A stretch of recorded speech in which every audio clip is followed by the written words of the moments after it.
बिस्मिल्लाहिर्रहमानिर्रहीम। Class 9 physics start करते हैं बेटा। अच्छा, ये बताएं लास्ट टाइम हम लोगों ने क्या किया था। चैप्टर नंबर 11 में हम लोग कहाँ तक पहुँचे थे।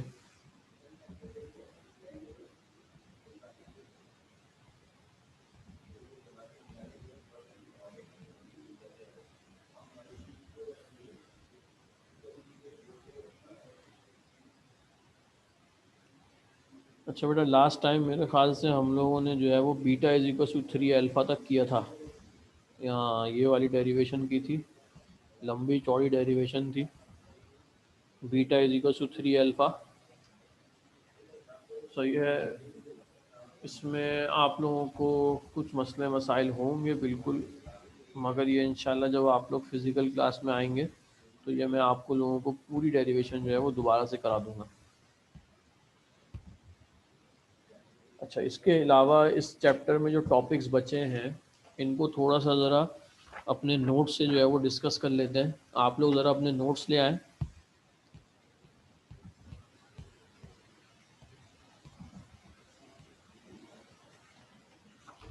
अच्छा जी, चैप्टर नंबर 11 में जो है हम लोगों ने क्या क्या पढ़ लिया है।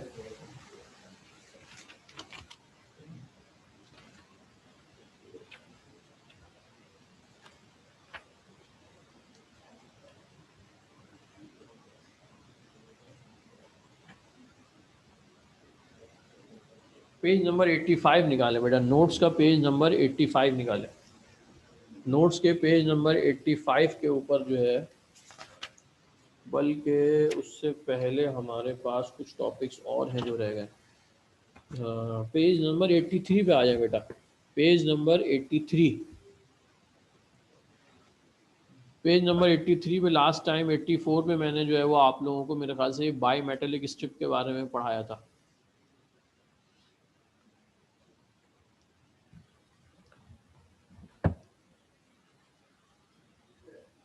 तो बाई मेटेलिक स्ट्रिप हम लोगों ने पढ़ लिया था। इसके बाद जो है मैं आज आप लोगों को एनॉमलस एक्सपेंशन ऑफ वाटर पढ़ाऊँगा। फायर अलार्म तक हम लोगों ने पढ़ लिया था, बस सही है। इसका बायोमेट्रिक थर्मोस्टेट और बायोमेट्रिक थर्मोमीटर को रहने दें। इसके बाद आ जाए क्वेश्चन नंबर 15 के ऊपर। पेज नंबर 84 के ऊपर जो आपका क्वेश्चन नंबर 15 है उस पर आ जाए। Page number 84 question number 15। सवाल में कहा जा रहा है, what do you understand by anomalous expansion of water, write the effects of anomalous expansion of water. अच्छा जी, एनॉमलस एक्सपेंशन ऑफ वाटर क्या चीज़ होती है। कह रहे हैं all liquid expand and contract linearly by heating and cooling, but water does not expand and contract by heating and cooling as compare to other liquid. कह रहे हैं कि तमाम लिक्विड्स जो हैं वो एक्सपेंड होते हैं और कॉन्ट्रैक्ट होते हैं हीट करने पे या कूल करने पे। इसका मतलब हीट करने के ऊपर एक्सपेंड होते हैं और कूल करने के ऊपर क्या होते हैं, कॉन्ट्रैक्ट होते हैं। But water does not expand, मगर वाटर जो है वो एक्सपेंड और कॉन्ट्रैक्ट नहीं होता हीटिंग और कूलिंग के ऊपर। When water is heated from 0 degree centigrade to 4 degree centigrade, it contracts continuously instead of expanding।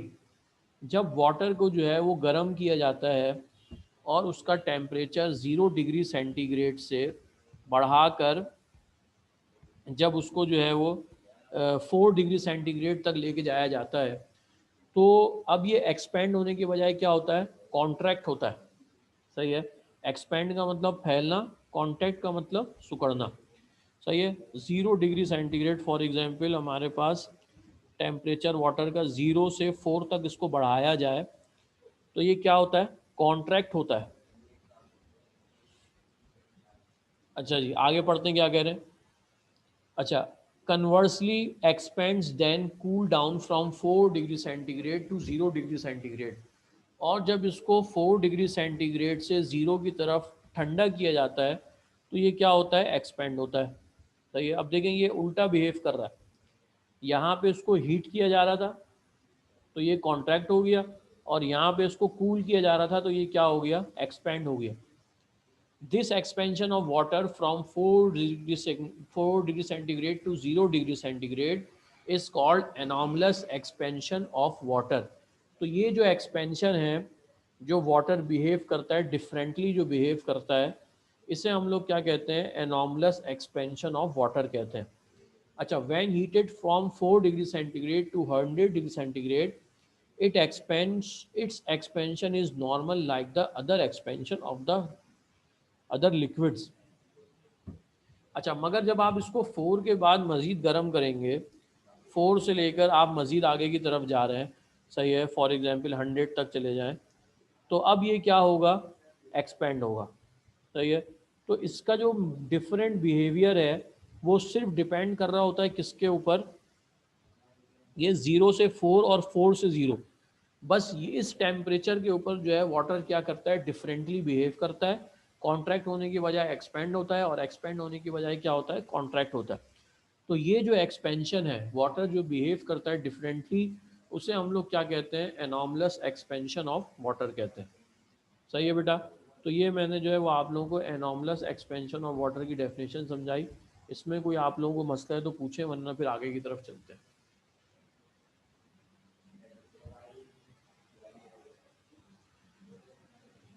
हाँ जी, एनॉमलस एक्सपेंशन ऑफ वाटर में आप लोगों को इशू है तो पूछें जी। मुबशरा, पूछिए।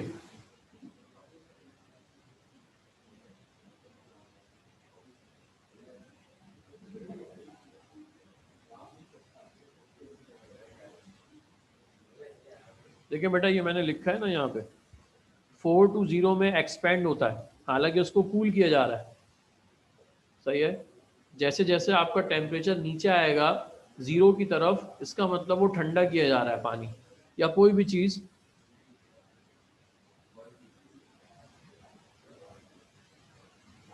4 to 100 तो उसका जो है वो देखें, इसको हीट किया जा रहा है, 4 to 100 पे इसको हीट किया जा रहा है, सही है।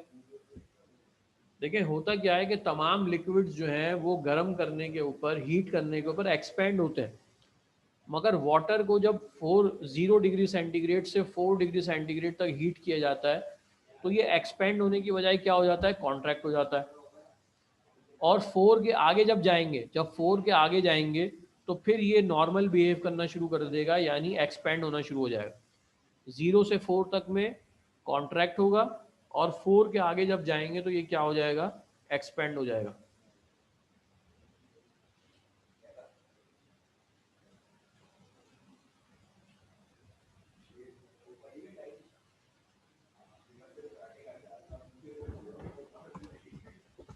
हाँ जी, और कोई मसला है तो पूछें।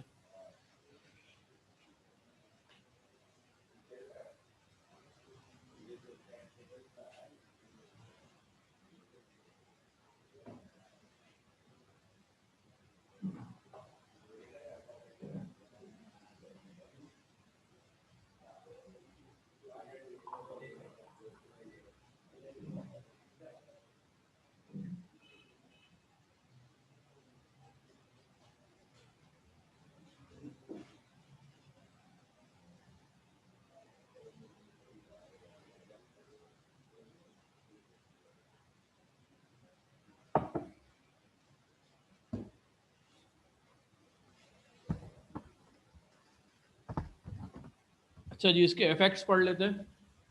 देखिए पेज नंबर 84, लास्ट हेडिंग है आपके पास, अफेक्ट ऑफ एनॉमलस एक्सपेंशन। अच्छा जी, क्या इफेक्ट है, सबसे पहला इफेक्ट क्या है, the effects of anomalous expansion of water are as follows.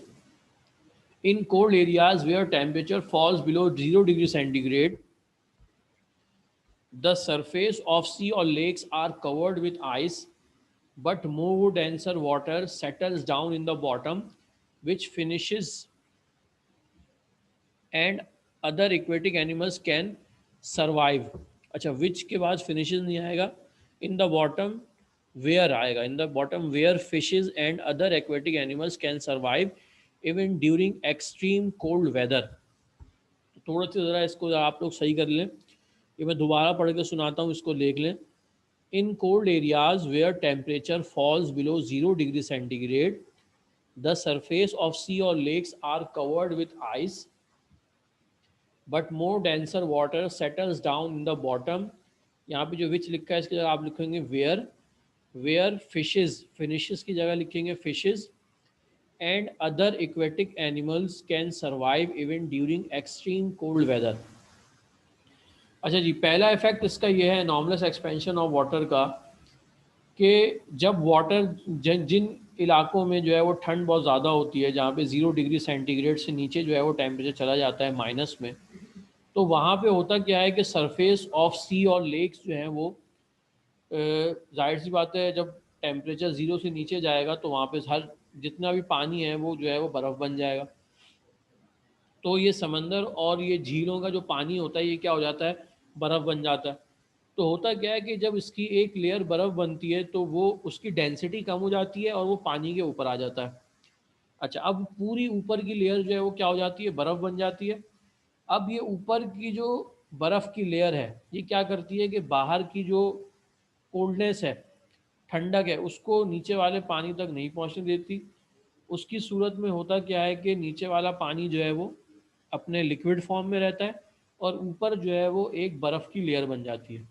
उसका फ़ायदा ये होता है कि जो फिशेज़ हैं, जो एक्वेटिक एनिमल्स हैं जितने भी पानी के अंदर, वो क्या होते हैं, नीचे पानी में जो है वो ज़िंदा रहते हैं।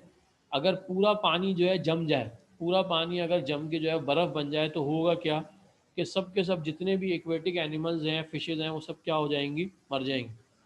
लिहाजा ये अल्लाह ताला का निज़ाम है कि अल्लाह ताला ने इस तरीके से जो है वो उसको जो है वो सेव किया है कि ऊपर की एक लेयर बर्फ़ बन जाती है और नीचे सारा पानी जो है वो अपनी लिक्विड फॉर्म में रहता है, जिससे ये तमाम एक्वेटिक एनिमल और फिशेज़ जो हैं वो क्या रहते हैं, ज़िंदा रहते हैं। सही है जी।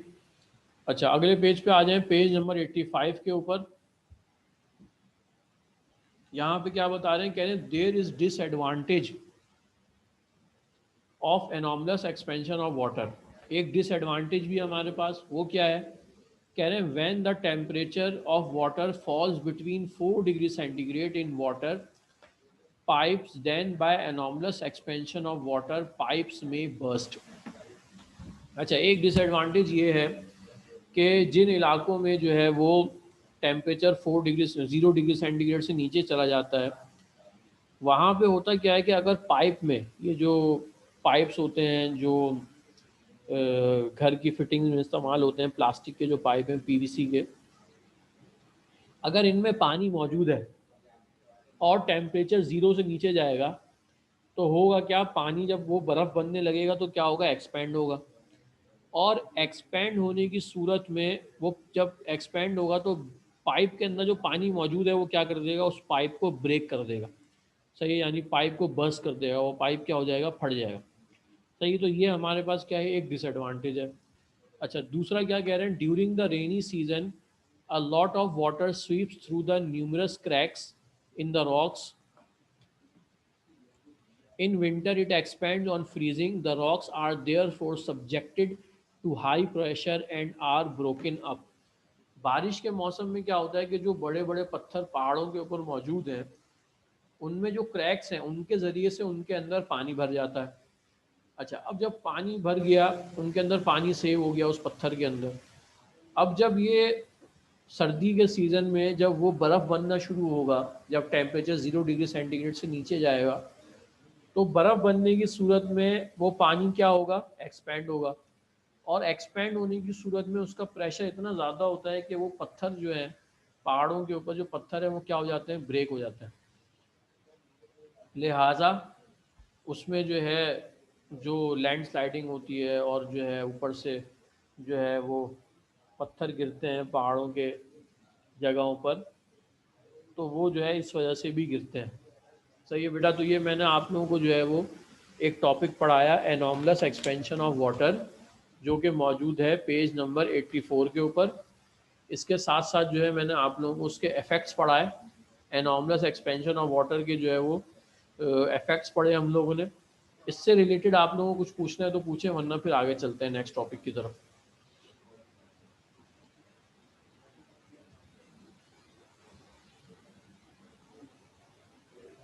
एनॉर्मस एक्सपेंशन या उसके इफ़ेक्ट्स से मुतालिक आप लोगों को कुछ पूछना है तो पूछें, वरना फिर आगे जो है वो हम लोग नेक्स्ट टॉपिक की तरफ चलते हैं।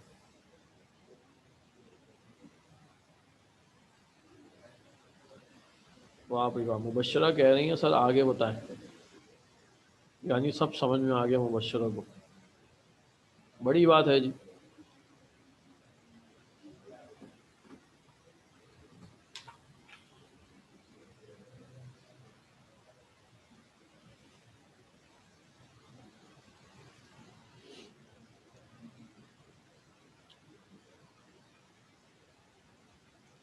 और कोई है क्लास में कि सिर्फ मुबश्शर हैं, या बाकी सब कंप्यूटर ऑन करके गायब हो गए?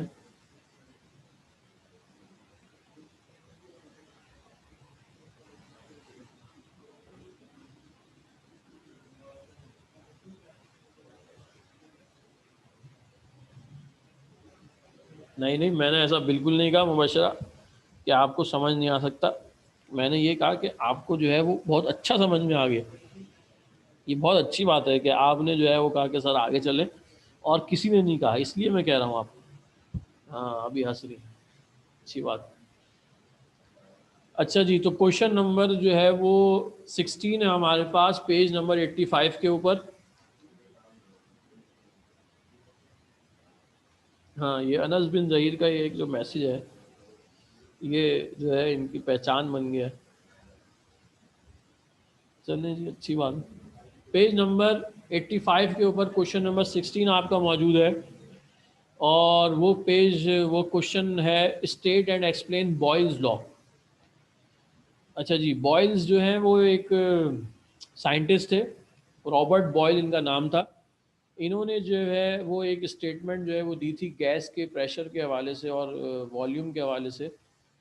पहले मैं इसकी स्टेटमेंट पढ़ देता हूँ, देखें क्या लिखा है। Boyle's law states that the volume of a given mass of a gas is inversely proportional to its pressure provided that the temperature remain constant. Boyle साहब ने एक स्टेटमेंट पेश की, एक लॉ पेश किया। इन्होंने कहा कि किसी भी गैस का जो वॉल्यूम है वो इन्वर्सली प्रोपोर्शनल होता है उसके प्रेशर के। सही है बेटा। इन्वर्सली प्रोपोर्शनल का मतलब आप लोगों को पहले कई दफ़ा बताया जा चुका है। इन्वर्सली प्रोपोर्शनल का मतलब ये होता है कि अगर दो वैल्यूज़ आपस में इन्वर्स प्रोपोर्शन है, एक की वैल्यू जो है वो आप इंक्रीज़ करें तो दूसरे की वैल्यू क्या हो जाएगी, डिक्रीज़ हो जाएगी। और दूसरे की वैल्यू को डिक्रीज़ करें तो पहले की वैल्यू क्या हो जाएगी, इंक्रीज़ हो जाएगी। अब ये बॉयल साहब ने ये कहा कि वॉल्यूम और प्रेशर ये दोनों आपस में क्या है, इन्वर्सली प्रोपोर्शनल है। इसका मतलब ये है कि अगर आप प्रेशर को इंक्रीज़ करेंगे तो वॉल्यूम डिक्रीज़ हो जाएगा, और अगर वॉल्यूम को इंक्रीज़ करेंगे तो प्रेशर डिक्रीज़ हो जाएगा। सही है जी। अच्छा, अब mathematically if we and P stands for volume and pressure of a gas respectively, then according to Boyle's law, अगर V और P को जो है, V को वॉल्यूम और P को प्रेशर कहा जाए, तो बॉयल्स लॉ की जो स्टेटमेंट है उसकी इक्वेशन क्या बनेगी, V is inversely proportional to P। यानी V लिखा, उसके बाद साइन ऑफ प्रोपोर्शनलिटी इस्तेमाल किया, और दूसरी तरफ क्या आ गया, 1/P। अच्छा, नेक्स्ट स्टेप क्या करते हैं, आप लोगों को मालूम है, जब साइन ऑफ प्रोपोर्शनैलिटी को रिमूव करते हैं तो दो चीज़ें लगाते हैं, एक इज इक्वल्स टू और एक कांस्टेंट। तो साइन ऑफ प्रोपोर्शनैलिटी रिमूव किया गया, इज इक्वल्स टू आ गया, और कांस्टेंट की जगह इन्होंने यहाँ पे क्या लिख दिया, कांस्टेंट लिख दिया। अच्छा, नेक्स्ट स्टेप में इन्होंने क्या किया है, देखें, ये 1/P जो है ये यहाँ पे डिवाइड में था, इसको अगर शिफ्ट कर दिया जाए दूसरी तरफ तो ये हो जाएगा PV is equals to constant.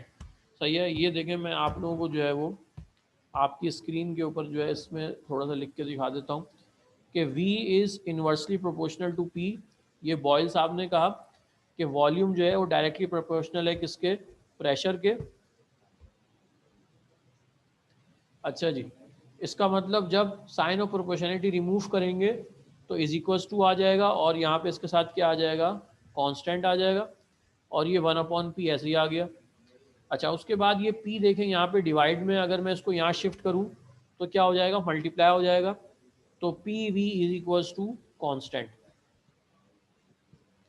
ये बस इसको आप लोग जो है वो यहीं तक रखेंगे। अच्छा, आगे जो इसके अंदर आपके नोट्स में जो कुछ बातें लिखी हुई हैं, क्या लिखी हुई है देखें, पढ़ लेते हैं। मगर आप लोग जो इसको लिखेंगे पेपर में वो बस यहीं तक लिखेंगे, PV is equals to constant तक। कह रहे हैं if P1 and V1 are the initial pressure and volume of the gas, and P2 and V2 are the final pressure and volume of the gas, then Boyle's law can be expressed as follows. कह रहे हैं कि अगर P1 V1 जो है वो initial हो यानी स्टार्टिंग हो और P2 V2 जो है वो फाइनल हो, तो इस फॉर्मूले को जो है वो ऐसे भी लिखा जा सकता है। कैसे, देखें अपनी स्क्रीन के ऊपर।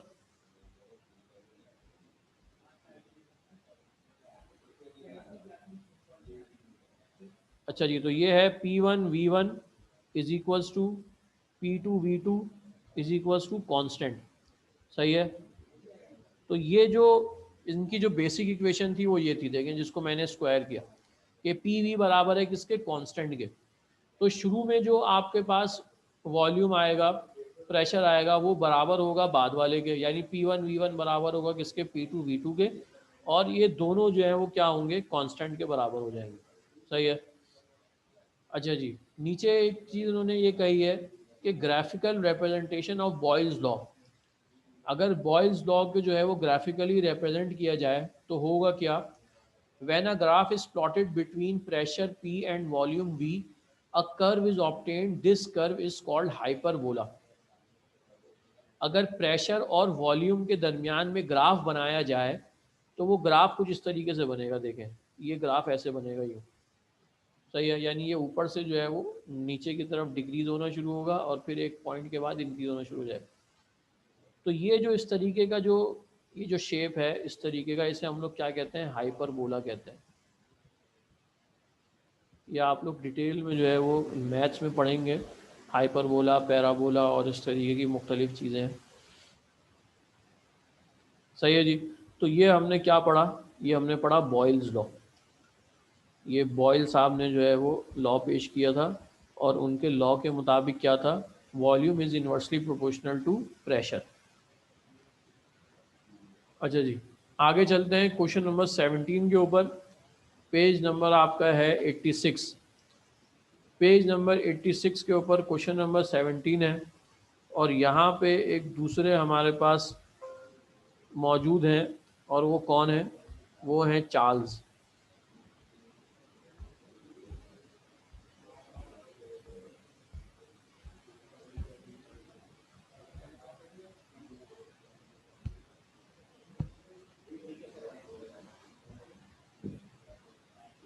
अच्छा जी, क्वेश्चन नंबर 17 है हमारे पास, कह रहे हैं state and explain Charles law. अच्छा जी, एक चार्ल्स साहब थे, इन्होंने क्या कहा, इन्होंने कहा कि the volume of a given mass of a gas is directly proportional to its absolute temperature provided that the pressure remain constant. इन्होंने कहा कि वॉल्यूम जो है वो डायरेक्टली प्रोपोर्शनल है किसके, टेम्परेचर के, अगर प्रेशर को कांस्टेंट रखा जाए। अच्छा, ये बात बॉयल साहब ने भी कही थी। बॉयल साहब ने कहा था कि टेम्परेचर को कांस्टेंट रखा जाए और चार्ल्स साहब ने क्या कहा कि प्रेशर को कांस्टेंट रखा जाए। अब इनकी जो मैथमेटिकली है वो क्या बनेगा, कह रहे हैं V is the volume of the gas and temperature T, then mathematically Charles law can be express as follows, V is directly proportional to T। अब जो चार्ल्स का फॉर्मूला है वो क्या है हमारे पास, इन्होंने कहा कि V is directly proportional to T। अच्छा, सेम जैसे बॉयज लॉ में हम लोगों ने इसको रिमूव किया था, तो V इज इक्वल्स टू, यहाँ पे कांस्टेंट की जगह इन्होंने K इस्तेमाल कर लिया और T लिख दिया। सही है। उसके बाद नेक्स्ट स्टेप में इन्होंने क्या किया, इस T को यहाँ से रिमूव करके वहाँ पे ले गए।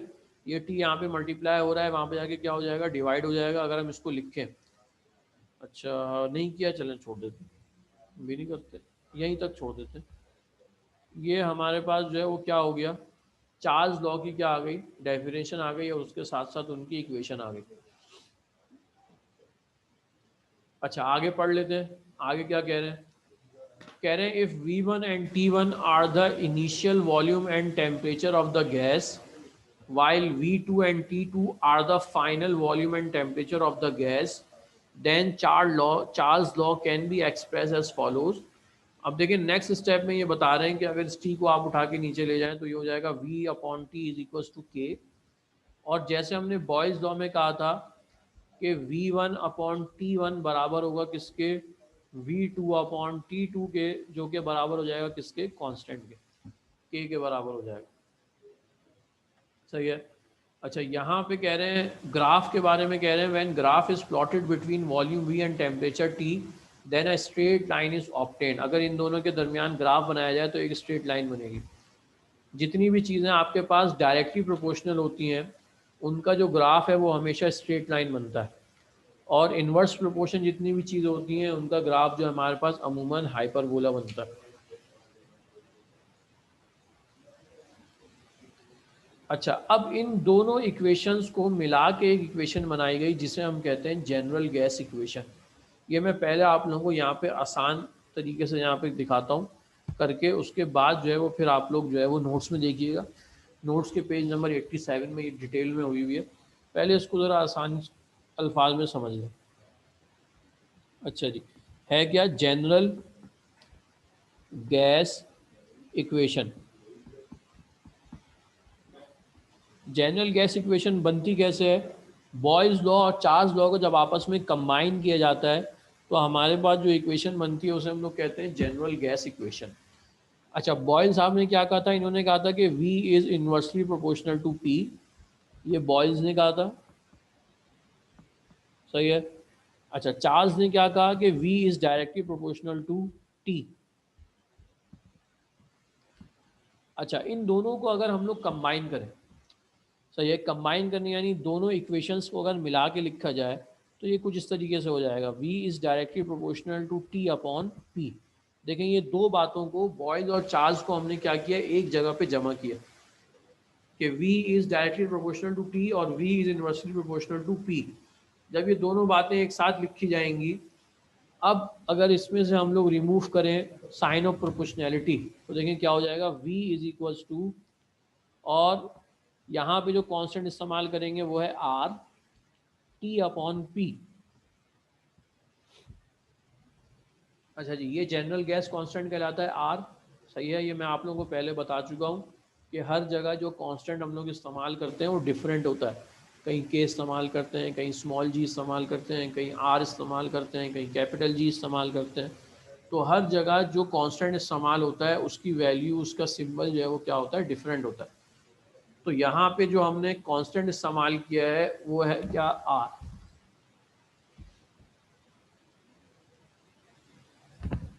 हाँ बेटा, इंशाल्लाह ये तमाम डेरिवेशन जो है मैं आप लोगों को फिज़िकल क्लास में कराऊंगा।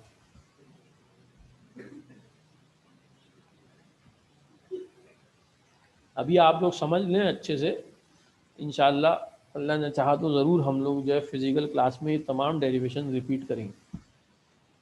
अच्छा जी, तो उसके बाद देखें ये P यहाँ पे जो है डिवाइड हो रहा है, यहाँ पे जाके मल्टीप्लाई हो जाएगा। अगर मैं इसको यहाँ पे शिफ्ट कर दूँ तो ये हो जाएगा PV is equals to RT।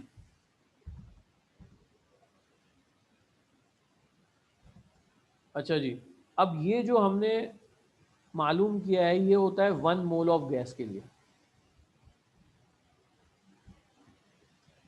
अच्छा, अब अगर गैस के मोल जो है वो एक से ज़्यादा आ जाएं फिर क्या करेंगे?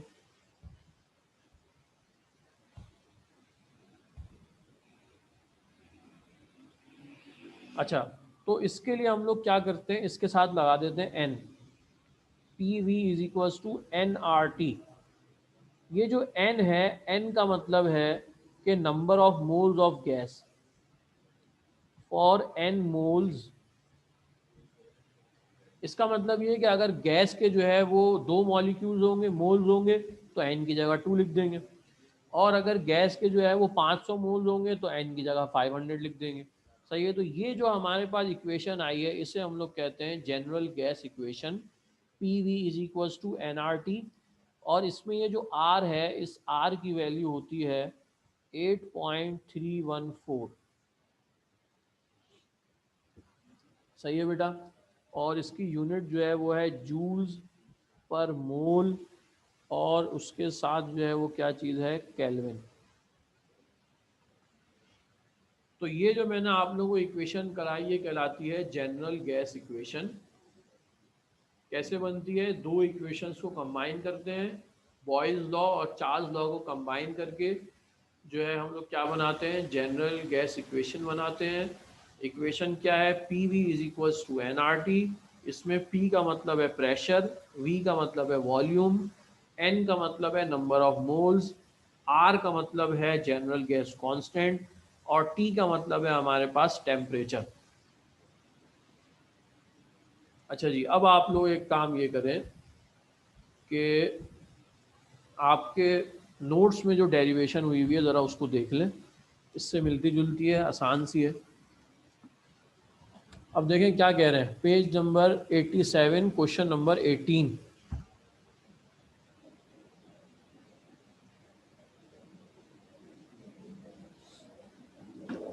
कह रहे हैं an equation relating all three quantities pressure, volume and temperature is called general gas equation mathematically. कह रहे हैं according to Boyle's law V is inversely proportional to P। उसके बाद कहा जा रहा है according to Charles law V is directly proportional to T when pressure is constant. By combining Boyle's law and Charles law we get, अगर Boyle's और Charles law को combine कर दिया जाए तो क्या बनेगा, V is directly proportional to T upon P। उसके बाद साइन ऑफ प्रोपोर्शनलिटी को रिमूव किया और क्या आ गया हमारे पास, V is equals to constant T upon P। उसके बाद P को उठा के वहाँ ले गए, P और T को जो है दोनों को शिफ्ट कर दिया दूसरी तरफ, तो P यहाँ पे डिवाइड में था, वहाँ जाके मल्टीप्लाई हो गया, T डिवाइड हो गया, तो P V अपॉन T बराबर हो गया किसके, कांस्टेंट के।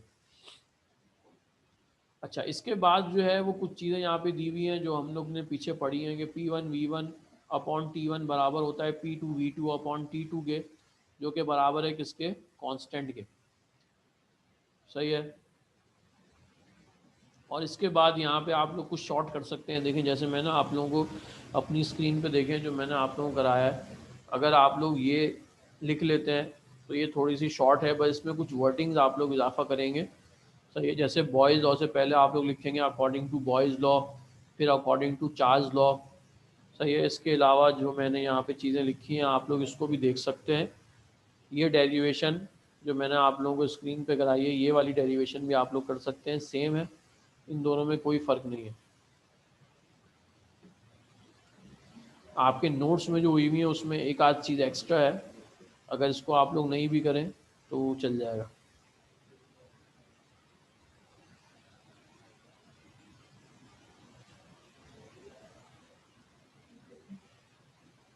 अच्छा जी, तो ये हम लोगों ने जो है वो क्या की, जनरल गैस इक्वेशन की, P V is equals to N R T. इससे रिलेटेड मैं आप लोगों को जो है वो एक न्यूमेरिकल कराने जा रहा हूँ।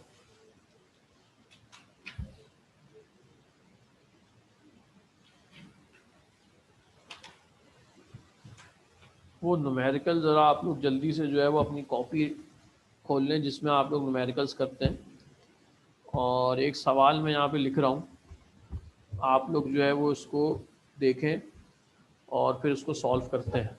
सही है। अच्छा जी, क्वेश्चन हमारे पास है, कह रहे हैं find the volume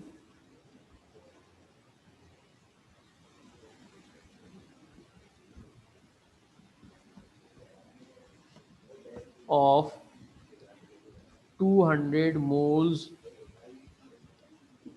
of gas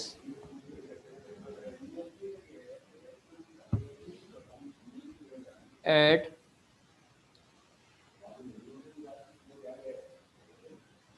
40 degree kelvins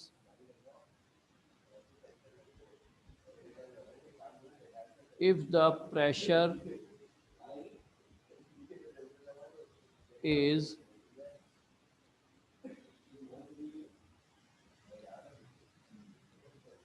235 pascals।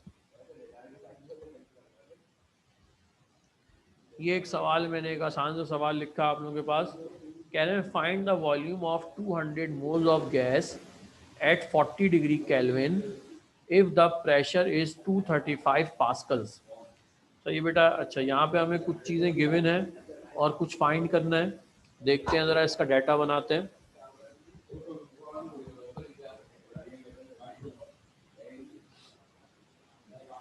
सबसे पहले आपको दिया हुआ है 200 मोल, सबसे पहले वॉल्यूम पूछा गया है, तो मैंने यहाँ पे लिखा V is equal to question mark, volume को डिनोट करते हैं कैपिटल V से। सही है बेटा। तो वॉल्यूम का मैंने वी लिखा, वी मालूम करना है। ये 200 मोल्स ऑफ गैस जो है ये एन की वैल्यू दी हुई है, नंबर ऑफ मोल्स जो है ये स्मॉल एन कहलाता है। तो स्मॉल एन की वैल्यू हमें दी हुई है 200। उसके बाद कह रहे हैं एट 40 डिग्री केल्विन, तो ये डिग्री केल्विन जो है ये टेम्परेचर है, तो 40 डिग्री केल्विन। अच्छा जी, उसके बाद क्या कहा जा रहा है, if the pressure is 235 pascals, अगर जो प्रेशर है वो कितना दिया हुआ है आपको, 235 पास्कल्स दिया हुआ है। सही है बेटा। तो ये तमाम चीज़ें जो है वो आपको गिवन है और वी की वैल्यू मालूम करनी है। सही है जी। अच्छा जी, सवाल जो है सॉल्यूशन स्टार्ट करते हैं। फॉर्मूला इस्तेमाल करेंगे, P V is equals to N R T. अब देखें P की जगह मैंने लिखा 235 और V की वैल्यू निकालनी है, उसको V छोड़ दिया। N की जगह हमने क्या लिखा है 200। अच्छा, और R की वैल्यू जो है वो कांस्टेंट होती है, वो क्या होती है 8.314। और इसके साथ साथ T की वैल्यू जो आपको दी हुई है कितनी दी हुई है, 40 डिग्री केल्विन दी हुई है। अच्छा जी, तो क्या करेंगे, देखें ये 235 जो है यहाँ पे V के साथ मल्टीप्लाई हो रहा है, अगर इसको शिफ्ट कर दें तो मल्टीप्लाई हो जाएगा। अच्छा, पहले एक काम करें, ये ऊपर तीनों चीज़ों को मल्टीप्लाई कर लें।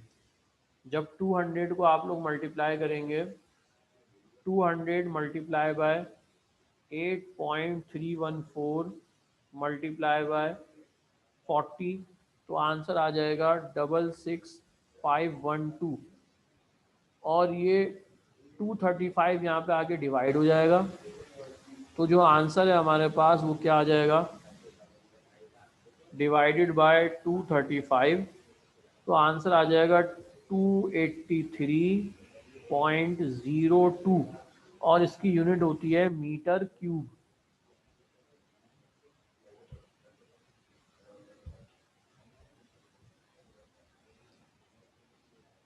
सही है बेटा। तो ये हम लोगों ने जो है वो मैंने आप लोगों को एक सवाल कराया,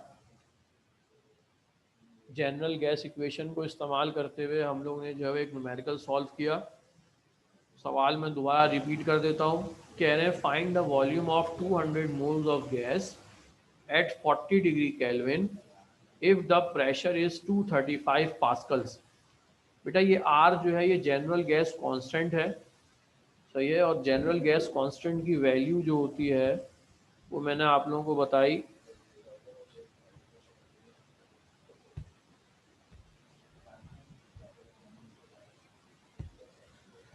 8.314, ये है जनरल गैस कांस्टेंट, इसकी वैल्यू होती है 8.314। ये अगर आपको सवाल में दिया जाए तो बहुत अच्छी बात है, और अगर सवाल में ना दिया हो तो ये आपको याद रखना पड़ेगा, अपने पास से इसकी वैल्यू आप लोग रिप्लेस करेंगे। जैसे ग्रेविटी की वैल्यू आप लोगों को याद है 9.8 होती है, इसी तरीके से general gas constant capital R जो है इसकी वैल्यू आपके पास क्या है 8.314 है। सही है। तो सवाल में रिपीट कर रहा था, if the pressure is 235 pascals, सबसे पहले जो है हमें क्या करना है, वॉल्यूम मालूम करना है, नंबर ऑफ मोल्स 200 गिवन है, टेम्परेचर गिवन है 40 केल्विन्स, प्रेशर गिवन है कितना 235 पास्कल्स। फॉर्मूला इस्तेमाल किया, P V is equal to N R T. P की जगह 235 लिखा, वी की जगह जो है वॉल्यूम लिख दिया। सही है। इसी तरीके से एन की जगह 200 लिखा, और जनरल गैस कांस्टेंट कितना आ गया 8.314 आ गया, और टेम्परेचर की जगह हमने क्या लिखा 40 लिखा। उसके बाद वॉल्यूम के लिए क्या किया, 200 को मल्टीप्लाई किया 8.314 से, उसको मल्टीप्लाई किया 40 से, तो आंसर आ गया 66512। उसको डिवाइड करा दिया हमने 235 से, तो फाइनल आंसर जो हमारे पास आ गया वो है 283.02। अब बेटा एक सवाल मैं आप लोगों को होमवर्क दे रहा हूँ, ये आप लोग करके रखेंगे, फिर नेक्स्ट क्लास में हम लोग जो है वो इंशाल्लाह इसको डिस्कस करेंगे। ये सवाल आप लोग जो है वो अपने पास नोट डाउन कर लें।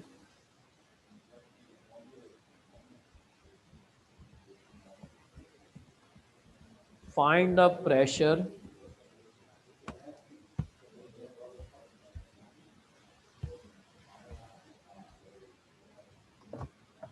of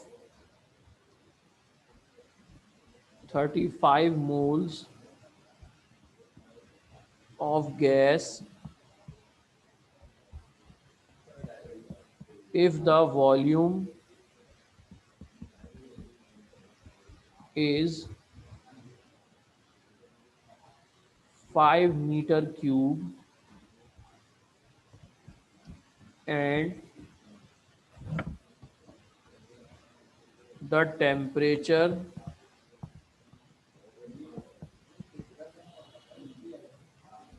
is 25 degree Kelvin's.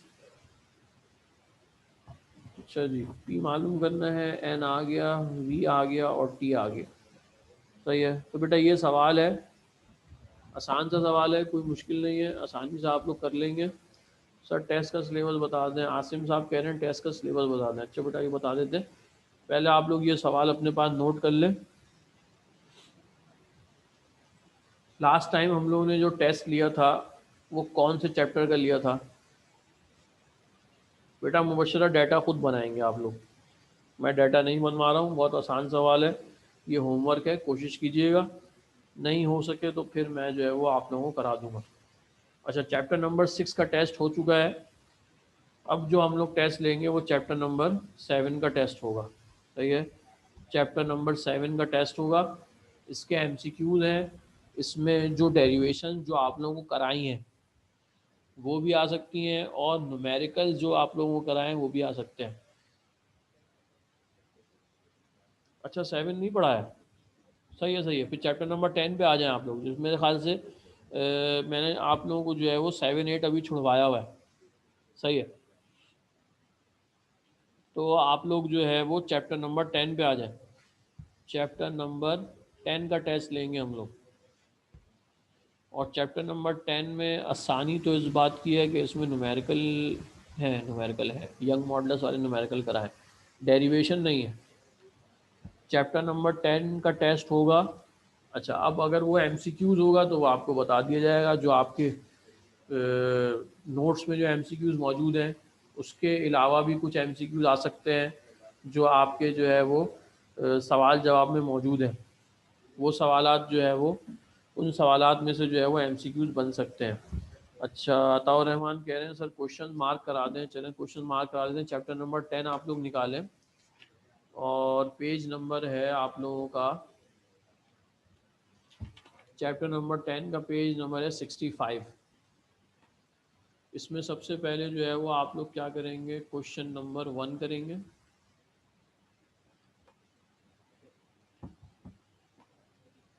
Question number 5, chapter number 10 के जो सवालात हैं वो है क्वेश्चन नंबर 1 है, उसके बाद क्वेश्चन नंबर 5 है। अच्छा जी, उसके बाद हमारे पास जो है क्वेश्चन नंबर 7 है, क्वेश्चन नंबर 8 है, क्वेश्चन नंबर 9 है, क्वेश्चन 10 भी है, क्वेश्चन नंबर 11 भी है। अच्छा, उसके बाद आ जाएं डायरेक्ट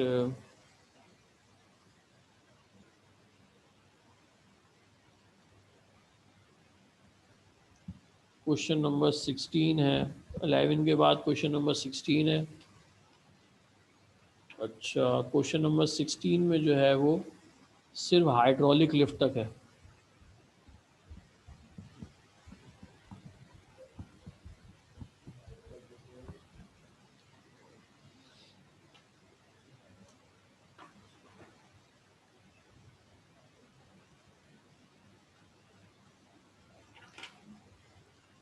इसके बाद हमारे पास जो है वो क्वेश्चन नंबर 19 है। क्वेश्चन नंबर 19 के बाद जो है वो एक सवाल है क्वेश्चन नंबर 23।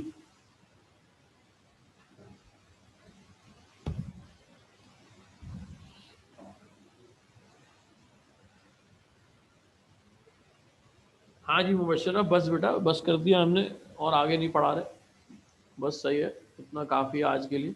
ये आप लोग चैप्टर नंबर 10 के जो आप लोगों के सवालात हैं वो नोट कर लें। सही है, ये तमाम सवालात जो हैं वो आपके जो है वो टेस्ट में आ सकते हैं, इनमें से एमसीक्यूज भी आ सकती हैं, ये सवालात भी आ सकते हैं, और जो न्यूमेरिकल आप लोगों को कराएं वो भी आ सकते हैं। बेटा एमसीक्यूज मैंने मार्क करा दिए थे, चैप्टर नंबर 10 के एमसीक्यूज करा दिए होंगे हर हाल में, ऐसा नहीं हो सकता कि नहीं कराए हों।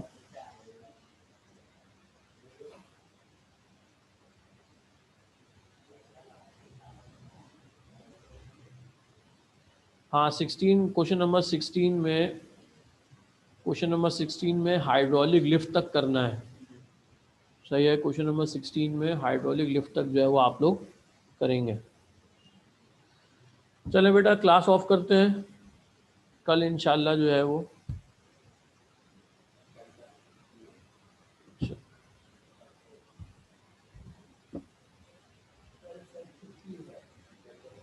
तो ये आप लोग जो है वो होमवर्क भी अपना नोट कर लें, और उसके साथ साथ जो है चैप्टर नंबर 10 के जो इम्पोर्टेंट क्वेश्चन हैं जो आपके कोर्स में इंक्लूडेड हैं वो भी नोट कर लें।